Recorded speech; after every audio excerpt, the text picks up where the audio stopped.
right.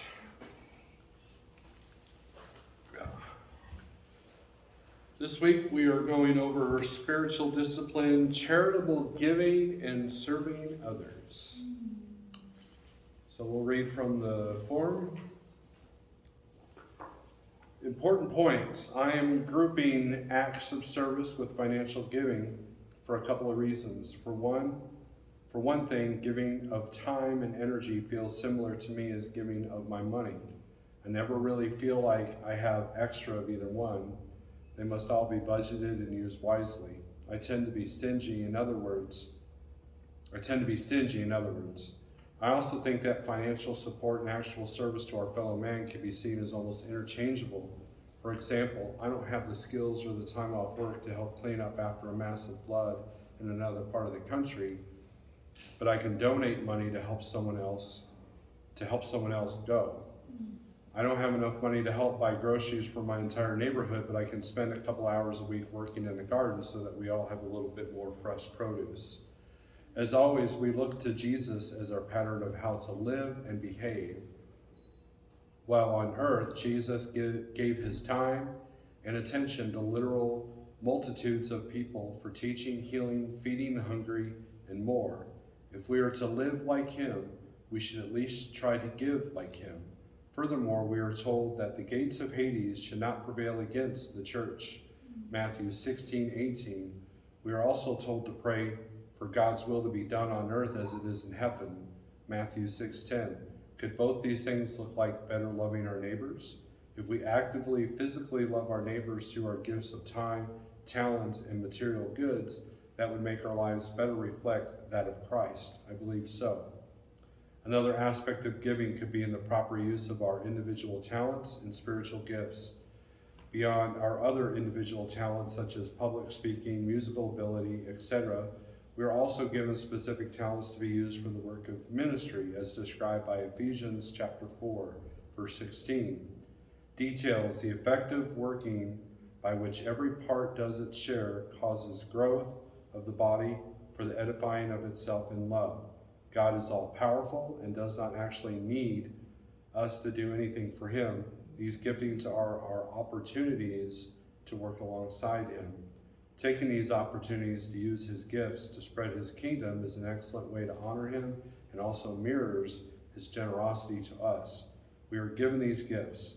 We give them back by using them to serve others. The second greatest commandment, according to Jesus himself, is to love our neighbor as ourselves, Matthew 22:39. I believe we should not see this form of love simply as a warm emotion towards people. We absolutely need to take a more active approach to taking care of each other.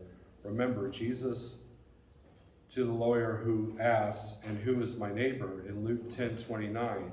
Even agnostics and atheists know the value in the story of the Good Samaritan. The more we can fill our lives with these acts of charities, from the small everyday kindness to the radical life-changing variety shown in this parable, the better we will meet our Savior's expectations of us. We printed this off of the old version. There's just here and there's like a couple of words, like that's not what mine says, but it's just minor stuff. I'm just double checking I didn't add any verses to this after your. Okay. So we'll go over the verses and we'll discuss.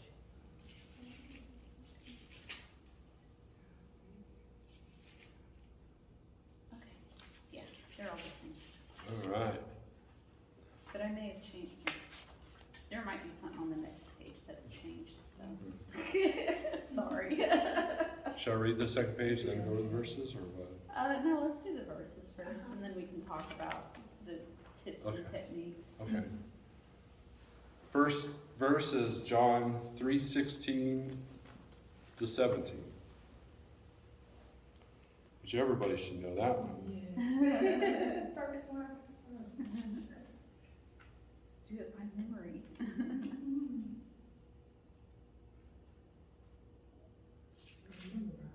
John 3:16 to 17. For God so loved the world that he gave his only begotten Son, that whoever believes in him should not perish but have everlasting life. For God did not send his Son into the world to condemn the world, but that the world through him might be saved. Included, obviously, because that's a gift. Yes, That was, a big gift. yes. So, Matthew 22, 37 through 40.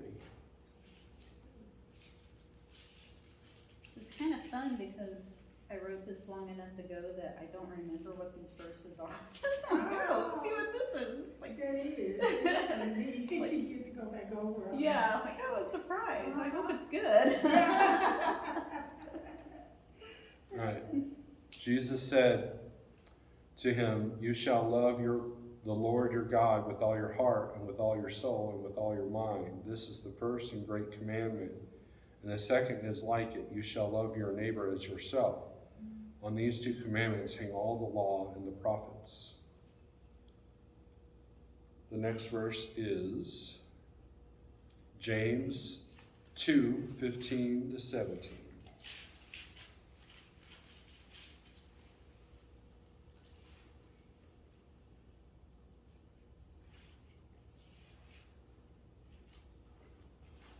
If a brother or sister is naked and destitute of daily food, and one of you says to them, "Depart in peace, be warmed and filled," but you do not give them the things which are needed for the body, what does it profit? Thus also faith by itself, if it does not have works, is dead.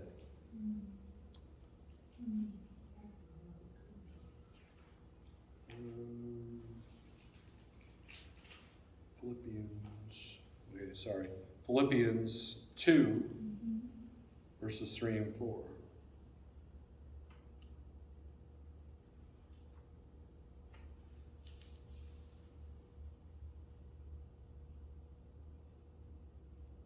Let nothing be done through selfish ambition or conceit, but in lowliness of mind, let each esteem others better than himself. Let each of you look out not only for his own interest, but also for the interest of others. And the next one will be Proverbs, chapter 14, verse 21.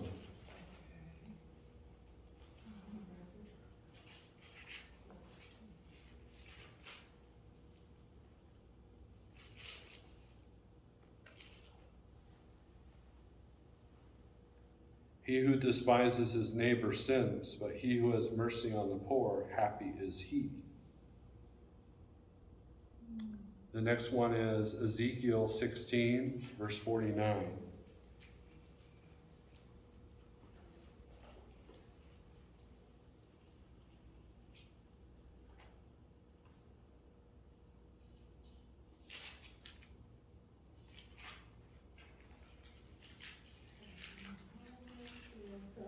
That's all You're right. fine. I haven't found it yet either. I did remember it's in the Old Testament. Yeah, he's in the prophets. All right. Look, this was the iniquity of your sister Sodom. She and her daughter had pride, fullness of food, and abundance of idleness. Neither did she strengthen the hand of the poor and needy. And then 2 Corinthians chapter 9, verse 7. Oh, there's another from Proverbs. Oh, I missed one. I'm sorry. Proverbs 22, verse 9.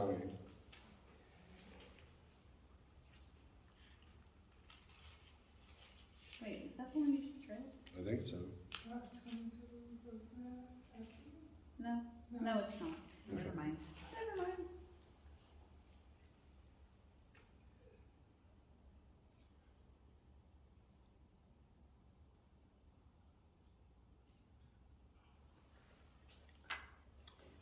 He who has a generous eye will be blessed, for he gives of his bread to the poor. Right now, 2 Corinthians 9, 7.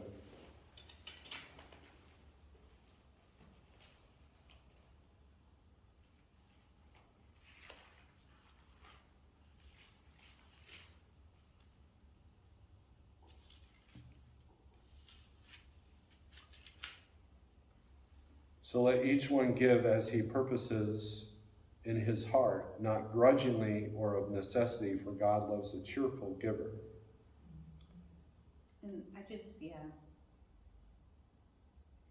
We've been talking about that like the last several disciplines, like it's all about attitude, right? It's not, it's all about the heart. The heart. Yeah,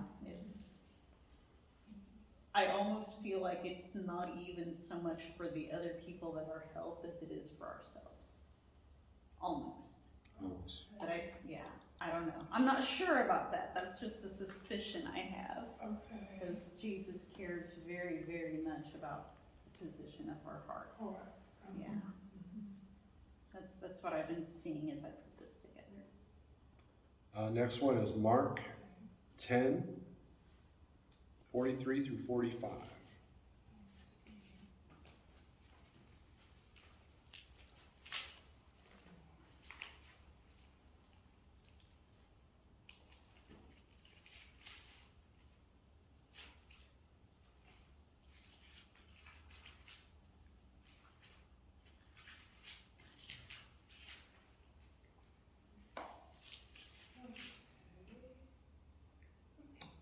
Yet it shall not be so among you, but whoever desires to become great among you shall be your servant. And whoever of you desires to be first shall be slave of all. For even the Son of Man did not come to be served, but to serve, and to give his life for a ransom of many. Next one is 1 John 3:17.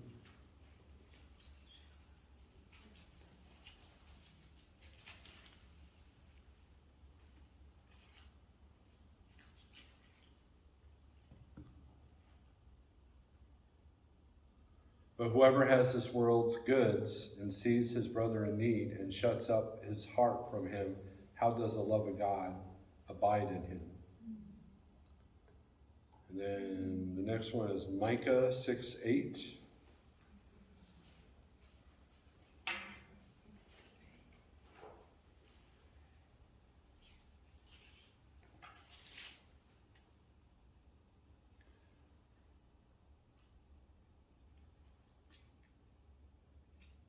It's in the Old Testament, isn't it? Yeah, it's one of the minor prophets, so it's back there where all the books are super short. Oh, okay. So it's easy to overshoot it. Yeah. Okay, I got it. Okay. I just now got to it myself. Oh, that's okay. All right. Yeah. I had to look at the, what they, The first part. contents there. Yeah, the contents, yes, okay, I got it, thank you. All right. Micah 6:8. He has shown you, O man, what is good, and what does the Lord require of you, but to do justly, to love mercy, and to walk humbly with your God. The next one is Hebrews 13:16.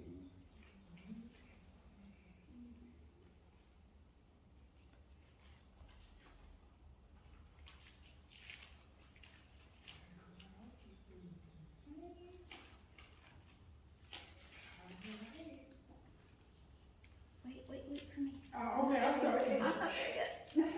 Yeah, I had found Hebrews 13, but I wasn't even on 16. So, okay. Okay, now I'm there. Thank But you. do not forget to do good and to share, for with such sacrifices God is well pleased. And I like that because, obviously Hebrews, that's part of the new covenant, the New Testament. So that's past the sacrificial portion where, they would have to go to the temple and sacrifice their animals or whatever. Yeah. No. He wants the sacrifices of us sharing what we have with each other. Yes. I like that. And it goes with that verse from Micah to do justly and to love mercy. That's what he wants from us. I just love that verse out of Micah too. Yeah. So, I mean, I don't really have a whole lot to add to any of these this week. Sometimes I have like here's the long backstory of why I thought this was important, but it's pretty self-evident, I mean, and I could have probably picked 3 dozen more. Oh. Yeah. For a second, I thought I had something to say about that verse out of James where he mentions the faith without works is dead, but I don't remember what it was. And the one in Ezekiel where he talks about the sin of Sodom, let me reread that one. That was in Yeah. 16. Yeah.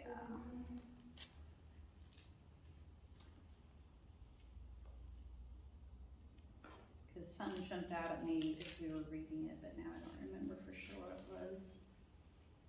16:49. Look, this was the iniquity of her sister Sodom. She and her daughter had pride, fullness of food, and abundance of idleness. Neither did she strengthen the hand of the poor and needy. So I didn't include that to try and imply that that's the only thing Sodom and Gomorrah were doing wrong, right? You know, like, bring out these angels so that we can rape them in the streets. That's probably worse than just being full of pride, right? But I think the point is that they had the pride and the fullness of food and the idleness, and that's what led them to the other forms of self-indulgence. Mm-hmm. So if we keep ourselves busy, because idle hands are the devil's plaything. I think if we keep ourselves busy by looking out for each other, Mm-hmm. and also if we keep that correct posture of our heart to love our neighbors as ourselves, Mm-hmm. that can keep us from sliding into that kind of self-indulgent, hedonistic, it's all about what I want when I want it kind of lifestyle. Yeah. So Yeah. I just wanted to point that out. I didn't want to, Yeah, that's good job. yeah. On that. Mm-hmm. Good job. Yes. Okay, now I'm ready to move on. All right, so the second sheet, we have techniques to add more giving and serving to our lives. So, I know this particular group already does a lot of volunteering, but just in case anyone has bandwidth to give just a little more, or in case anyone else comes across this study and needs ideas, let's go over some tips to get you started. I was talking to you, YouTube. Anyone out there? Here we go. Yes. Look to your own values to find ways to give or serve that are meaningful to you. For example, if you love animals, consider volunteering at an animal shelter. Before giving to nonprofits, consider online tools such as charitynavigator.org to make sure that your donation will be used wisely. Oh. If money and time are both in short supply, don't forget simpler ways to brighten someone's day. A visit or a call to a housebound neighbor could be more helpful than you realize. A little extra patience in traffic or a smile to a stranger at the grocery store are quick, easy, and free, and I believe that they still spread the kingdom here on earth. As we saw with fasting, we are given specific warnings when it comes to charity to be aware of our motivation. See Matthew 6, 1-4. Check the condition of your heart. We want to be focused on helping others, not boosting our own reputations. As in all things, pray for guidance when you're unsure. List any ideas in the comments on the YouTube or here if you want. And do you want to read Matthew 6? Yeah, that's what I'm looking up here. Matthew 6, 1-4. Take heed that you do not do your charitable deeds before men to be seen by them. Otherwise, you have no reward from your Father in heaven. Therefore, when you do a charitable deed, do not sound a trumpet before you as the hypocrites do in the synagogues and in the streets, that they may have glory from men. Assuredly, I say to you, they have their reward. But when you do a charitable deed, do not let your left hand know what your right hand is doing, that your charitable deed may be in secret, and your Father who sees in secret will himself reward you openly. I like that verse a lot. So, I do too. I like it so much I included it in right. Sorry. So anyways, what we'll do is we'll end the video here and then we can still discuss if you want. Yeah, Okay. unless you have any more ideas for like volunteering, like how did you find the Red Cross when you started working for the Red Cross? Actually, it was kind of like what you said, out of mine. I've been blessed by the Lord to have a set income that I get every month. And so long story short, I was watching TV, and I was like, I got to just do something. That boredom was sitting in. We hadn't got Tiger yet. And so, boredom was sitting in, and long story short, I was thinking that I need to volunteer. I could be a volunteer. So my thing was to volunteer in the hospital. I wanted to be the one that it ain't the door greeter, but when you come into the hospital, you have the late table of people sitting there and stuff. And I said, well, I need to get permission from the doctor, long story short, because I was struggling with some upper respiratory issues. Not real bad, but anyway, so I talked to the doctor, my primary, and he didn't think that was a good idea. So I kind of said, okay. He said, because of, things that I might be sensitive, around the hospital and stuff with my lung. So I said, okay. So Red Cross aired a commercial one time.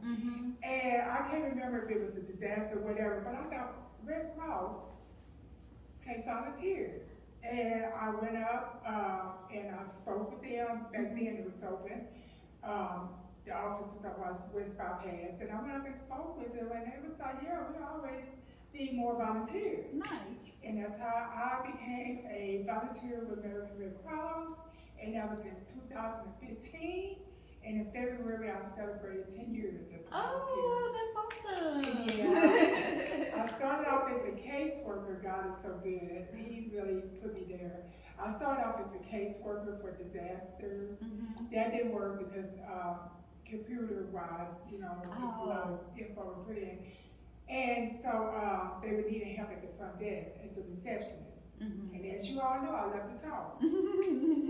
So I found my calling, and God put me there, and it's been good. That's it actually has, and I have a thing I will. I'm not gonna just go. I can't do nothing but just show you a picture because we're having class. But I had a college student interview me. Yeah, you showed me that before. Did I show you that? And that was a story. There was God ended up letting there be a thing, a big. I wouldn't say big, but God ended up putting that together for me. I never would have thought that. And they just labeled it in the basket and kind of was at the end of the line. On the end of the line. So anyway, so that's all God. I mean, volunteering is definitely something that I like that you all put in here, because a lot of people don't have money to give, or the things that you listed. I think volunteering, if you're able to, and you can't do a full-time job, it's excellent because you get to pick your own hours and your own days. Yeah, and I also as well like the idea of, as that Steve was reading, being in the store, giving a smile. You'd be surprised how that makes a person day. No, I mean, I know we don't, but some people would be surprised how that makes. I mean, I've been on the other end, and I've been on the other end, where I wasn't as having as good as a day, in the Lord, and somebody smiled, and it just opened me back up, and I was like, oh Lord, and just from there it went on. And then I've been on the end of where I gave a smile, and someone was like, how that is. So yeah, I mean, all these things that you all listed are definitely, in the scriptures, I just really do. I have a problem sometimes with I don't know if it's, when they say like, love thy neighbor, Mhm. I'm so thankful that God said that because people have loved me, so much. Mhm. But I have to admit, I'm kind of standoffish a Oh. little bit Uh-huh. from my neighbors. I do have we have a few neighbors that know us now because we've been there so long, I've been there so long. But yeah, like if a new neighbor moves in next door, Mhm.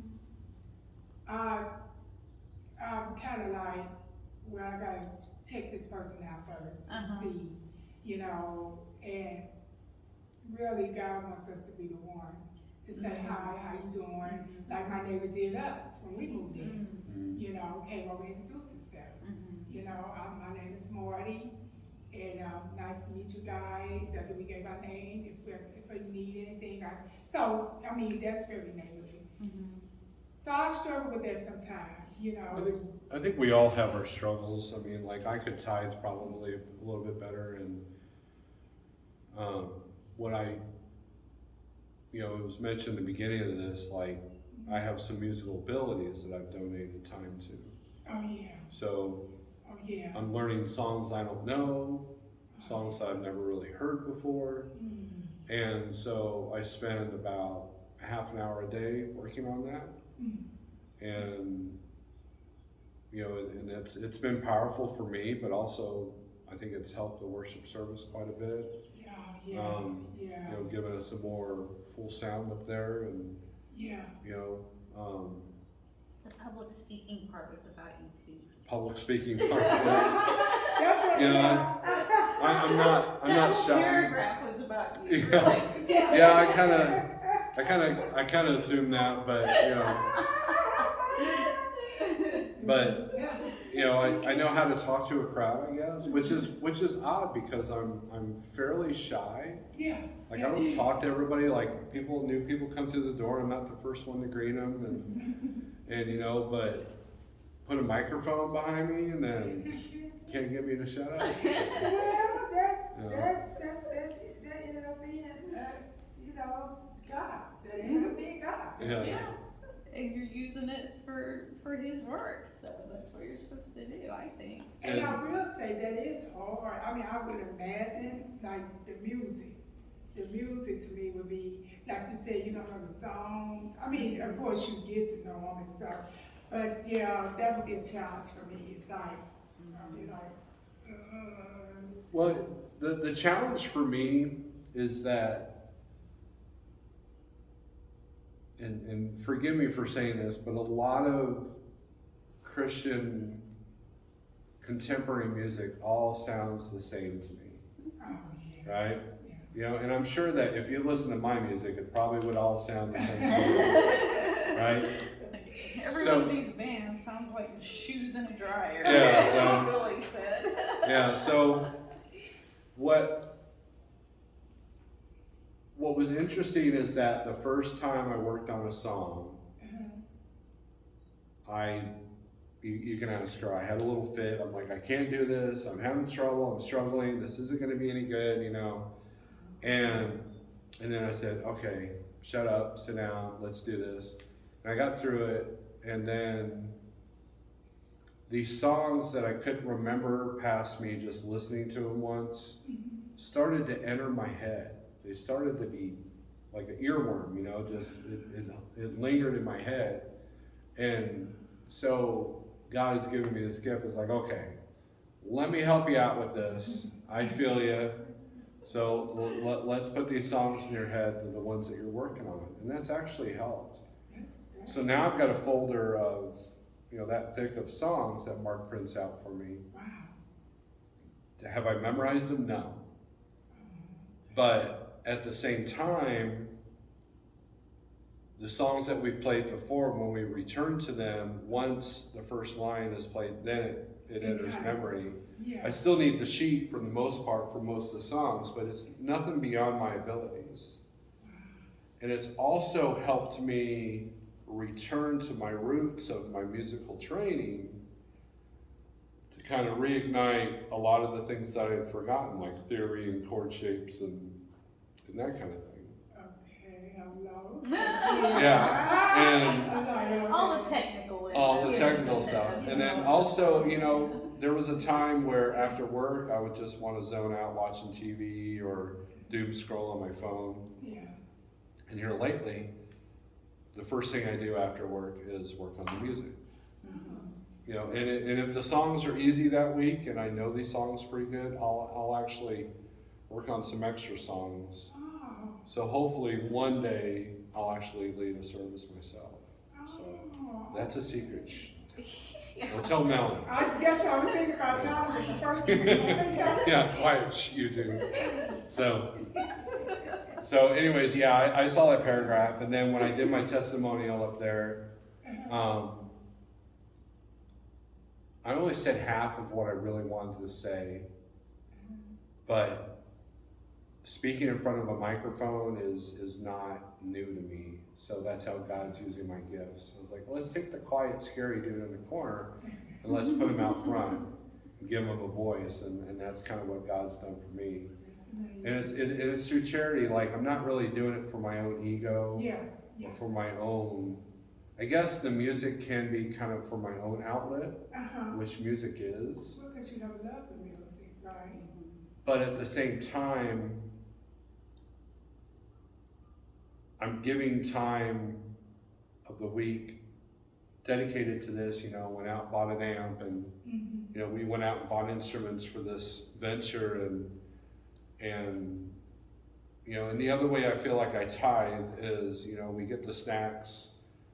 You know, sometimes I don't have the church reimburse me, and then, you know, we'll bring a couple of cases of water, you know, every now and then, and just little things like that. And then I have shown up on Wednesdays for the food drive a couple of times. Oh yeah.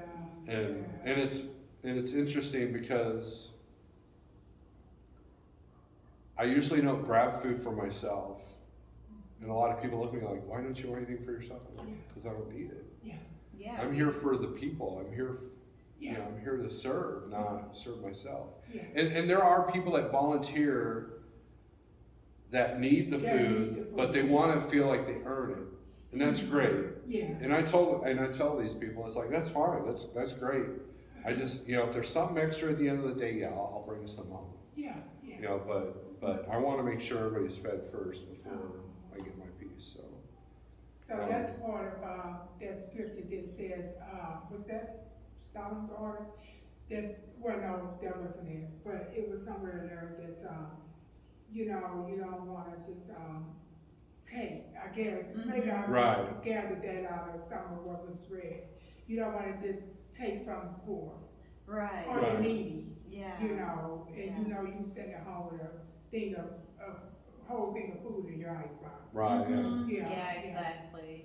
That's good. That's awesome, you guys do that, because a lot of people just don't hear it. Or they just can't help it. You know, they don't see it as that. That's why we need discipline. Because some people have been taught that whatever is offered, you take. You know. Which I think if something is freely offered with no strings attached, I think that's okay. But like Steve is saying, to do it perpetually when someone else is standing there who actually needs it more, that's when it crosses a line. Okay, You know? okay. I see what you're saying. Like if I came and gave you a gift, then you could take that, I mean, because it's a gift from the heart. Exactly. But if Steve was like, he's working and he gets a box for working, but he knows that he don't need it, and he see a family, say a family came at the end and they didn't have food, you know, they ran out. Steve would be like, well, you can have this box. I mean, or there's a box, an extra box, because he didn't need it. Exactly. And I think it helps that I've been on both sides. Like, you know, in my 20s, I was kicked out of my house, and you know, a friend of mine took me in as a roommate, knowing that I didn't have a job and you know, couldn't pay him anything. And we ended up going, the kitchen back in those days would give out food every Saturday, I think it was. And what was interesting is the kitchen, I was in a band at the time, we just did a benefit show for the kitchen, where the admission was cans of food. And so we raised money and canned food for the kitchen, not knowing that I would need it like a month later. And I remember what was strange about how they gave the food out is if you were a family of 6 or just a guy like me, they gave you the same amount of food. It was kind of, it was really strange. And I remember saying we had all this abundance, so we kind of gave some of it out. You know, we saved what we could, you know, we gave some of the perishables out, you know, because they gave us a lot of bread and, and so, but I've been on the side where I've needed. Oh, yeah. I have. So, you know, it felt good to give and then receive, but then, you know, I always remember, and I think that sometimes we need to be humbled like that.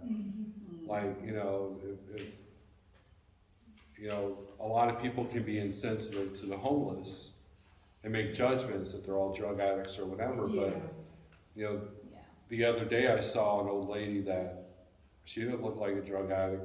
I bet you it's her medications, or her landlord kicked her out, or her husband died and she had nothing, you know.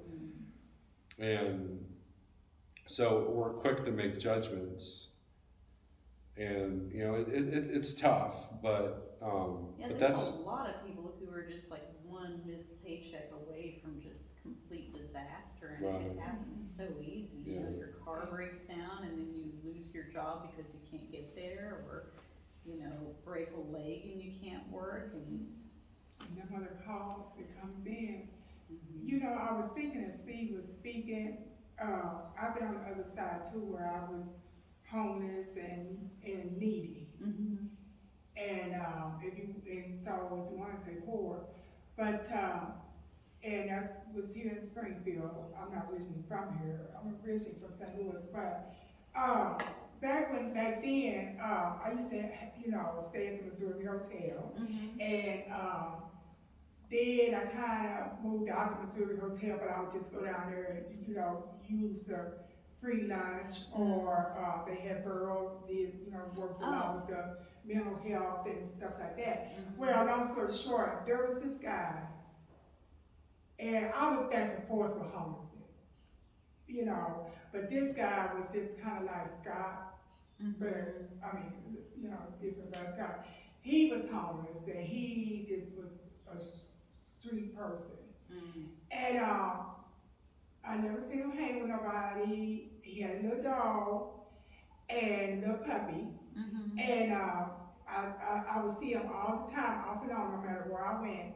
And I seen the dog grow up and grow up. And then I got sober. Me and Freddie got sober 13 years ago, but somewhere in there, I seen him one day. He didn't have a dog. And I was like, "Where's your dog?" And he said, and his speech is not, you know, all that good. And he said, "It got killed. It got killed. And I said, "Oh my God." So it made me want to cry, and I can't remember if I did or didn't, so I don't want to say I cried. But anyway, long story short, so I felt for him. So now I see him, he still is out there in the streets. And he has become someone that, as the Lord leads, that I go to. Because I know he's not a drinker, you know, and I'm not there to judge, but you know what I'm saying? Like they said here, you know, you have to pray and use, well, I'm just gonna say, so when I see him, I mean, you know, he touches me, you know, because he's a Scot, he's another Scot, but he just a different person, you know. And yeah, when I see him and I see him, you know, out, and it's like I feel bad because I feel led to do certain things with them, you know, like if I got a coat or if I got a jacket, it don't matter, I don't have to go through all that, whatever God puts on my heart. And so yeah, so I thank God for that, because I remember where I came from.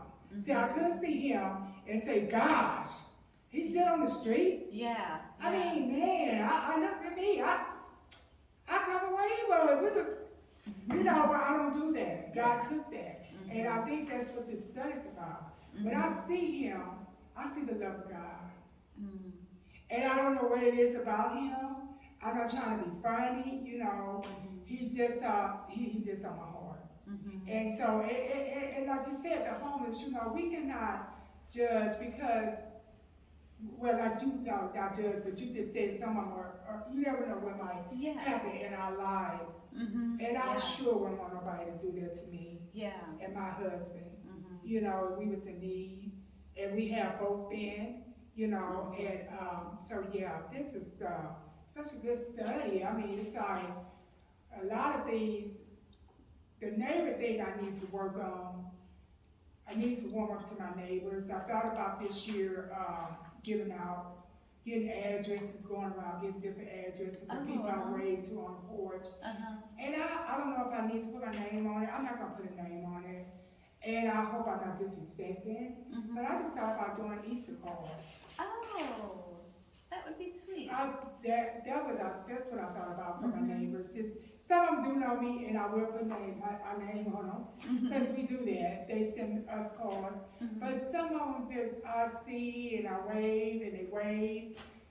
As I'm riding by, the lady that sold Freddie the truck, we don't know her. Don't know her from nobody. But she stays a block over. She sits on her porch all the time. And I like to send her family, her daughter needs the card. So it's things like that, like what you were saying, like add on, that we can do to share the love of God. And it don't have to be, and I don't want it to be, oh, they gave us the Easter card. They're real nice. You know, I guess, like it says, pray over that, and not let that person see you, but let that person see Jesus through you. You put that so perfectly. Yeah, because I don't want to be seen like that. It's not for our glory. Without God, I wouldn't even have none of these ideas. You know, I probably would be self-seeking. I have been self-seeking. We all would be. I've been that, man, Well, this has been a good discussion. I'm going to end the video here, and then Perfect. we can talk some more. Okay, thank you. Good night, you two. Good night, you two. Everybody have a blessed night.